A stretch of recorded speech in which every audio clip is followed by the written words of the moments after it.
First, let me just describe the general phenomenon I'm talking about. A person, in whatever culture he finds himself, one day notices that life is difficult. He notices that in the best of times, even in the best of times, no one close to him has died. There are no hostile armies massing in the distance. The fridge is stocked with beer, and the weather is just so. Even when things are going as well as they can go, he notices that at the level of his attention, moment to moment, he is seeking happiness and only finding temporary relief from his search. And we've all noticed this, and we seek pleasant sights and sounds and tastes and sensations and attitudes. We become connoisseurs of art and music and literature. But our pleasures are, by their very nature, fleeting. I mean, the best we can do is merely reiterate them as often as we are able. If we enjoy some great professional success, this remains vivid and intoxicating to us for about an hour, maybe a day. But then people begin to ask you, well, what are you going to do next? You know, don't you have something in the pipeline? I mean, Steve Jobs releases the iPhone. I'm sure it wasn't 20 minutes before someone came up to him and said, when are you going to make this thing smaller? Now, notice at this juncture, very few people say, oh, I'm done. I've met all my goals, and now I'm just going to stay here and eat ice cream until I die in front of you. Even when things have gone as well as they can go, the search for happiness, the effort required to keep boredom and dissatisfaction and doubt at bay continues. At the very least, death and the loss of loved ones interrupts regularly even the most well-ordered and gratifying life. So in this context, many people have begun to wonder whether or not a different form of well-being, a deeper form of well-being exists, a form of well-being that is not contingent upon merely reiterating one's pleasures and avoiding one's pains. Is there a form of happiness that is not contingent upon always having one's favorite food available to be placed on one's tongue, or having one's friends and family within arm's reach, or having good books to read, or having something to look forward to on the weekend? Is it possible to be happy before anything happens, before one's desires get gratified, in the very midst of life's vicissitudes, in the very midst of old age, disease, and death? Now, I think this question lies at the periphery of everyone's consciousness. But we are all, in some sense, living our answer to this question. And many of us are living as though the answer is no. No, there is nothing more profound than seeking satisfaction, moment to moment. There's nothing more profound than reiterating your pleasures, sensory, emotional, intellectual. So many of us are living as though there's nothing to do but just keep our foot on the gas until we run out of road. But certain people, for whatever reason, wonder whether or not there's another strategy to be adopted than this. And many of them are led to wonder this by religion, by the example of people like the Buddha and Jesus and the literature that has grown up around these figures. And these people begin to practice various techniques of introspection, often called meditation or contemplation, just as a means of training their attention on their moment-to-moment experience to see if there is a deeper basis of well-being to be discovered at all. They might even go into a cave for months or years at a time, or an ashram or some other secluded spot. Why would a person do this? Well, it's actually a very simple experiment. I mean, here's the logic of it. If there is a form of happiness to be found that is not contingent upon merely reiterating your pleasures, then it should be available in a circumstance where all obvious sources of pleasure have been removed. It should be available to someone who has gone to some secluded spot in the desert or in a cave, who has declined to marry her high school sweetheart, who has renounced all of her material possessions. It should be available in a context where that would on its face be deeply uncongenial to the satisfaction of ordinary desire and ordinary aspiration. Now, one clue as to how daunting most of us and most people would find such a project is that solitary confinement, which is essentially what we're talking about, is considered a punishment even inside a prison. I mean, even when confined with homicidal maniacs and rapists, most people still prefer the company of others to the prospects of being alone in a box for a significant stretch of time.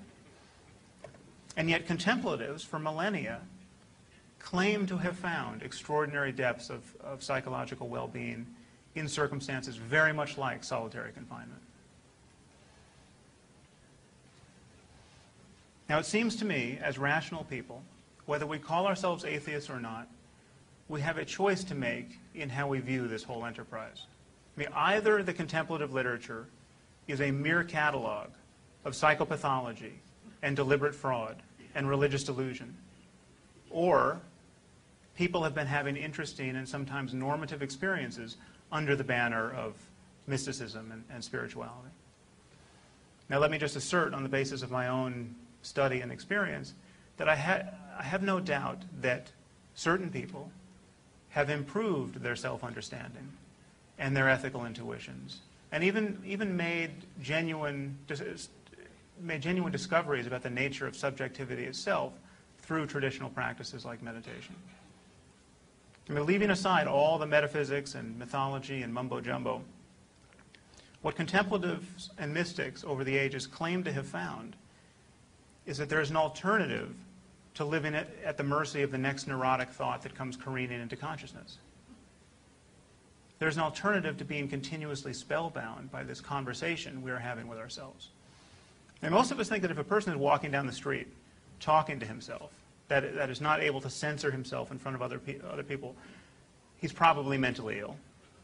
But if we talk to ourselves all day long, silently, thinking, rehearsing prior conversations, thinking about what we should have said, we could have said, we might yet say, we just know enough to keep this silent, then this is perfectly normal. This is perfectly compatible with basic human sanity. Well, the experiences of contemplatives over the millennia suggest that this is not so, that there's another way of looking at this phenomenon. Now, of course, I'm by no means denying the importance of thought. I think thought is obviously indispensable for us. It's the basis of most culture. It's certainly the basis of all science. It's the basis of all of our social relationships. And linguistic thought is surely responsible for much rudimentary cognition. I mean, it's responsible for our ability to integrate planning and explicit learning and moral reasoning in many cases.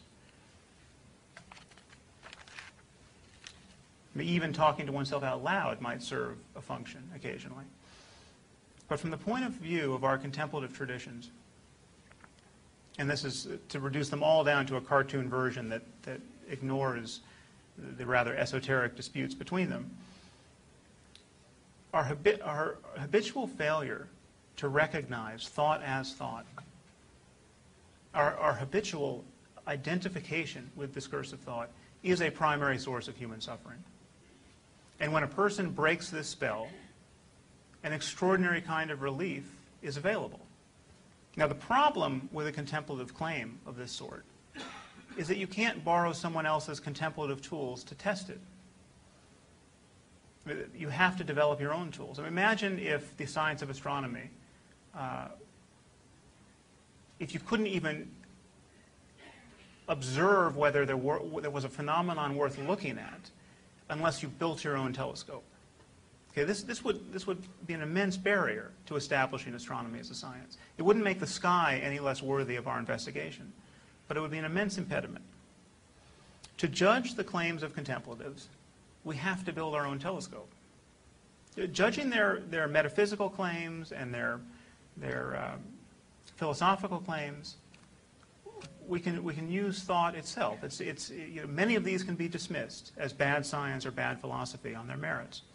But to judge whether certain experiences are possible, and if possible, desirable, we have to be able to use our attention in the requisite ways, if only for a few moments. Now, one problem with atheism, it seems to me, as a category of thought, is that it is almost synonymous with not being interested in such phenomena. It's almost synonymous with not being interested with what the Buddha or Jesus may have experienced in his life. And it seems to me that many atheists, though perhaps not all, reject such experiences out of hand as being either undesirable or impossible. Now, another common mistake is to imagine that whatever experiences these contemplatives have had, they're identical to experiences we're all familiar with. They're identical to scientific awe or aesthetic appreciation or artistic inspiration. Now, let me just say, as someone who has made his own modest efforts in this area, when someone goes into solitude for months or years at a time and trains himself in meditation for 15 to 18 hours a day, doing nothing but observe the contents of his own consciousness and try not to be lost in thought, not reading, not writing, not talking, just making a moment-to-moment effort to pay undivided attention to the arising of thought and to the arising of sensory experience. He experiences things that most scientists and artists are not familiar with unless they've made the identical introspective efforts.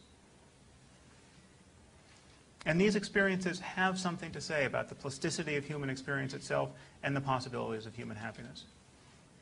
So apart from just commending these phenomena to your attention, I want to say that our neglect of these phenomena as atheists puts us at a rhetorical disadvantage, because millions of people have had these experiences, and many millions more have had glimmers of them. And these experiences are often the most important and transformative moments in their lives.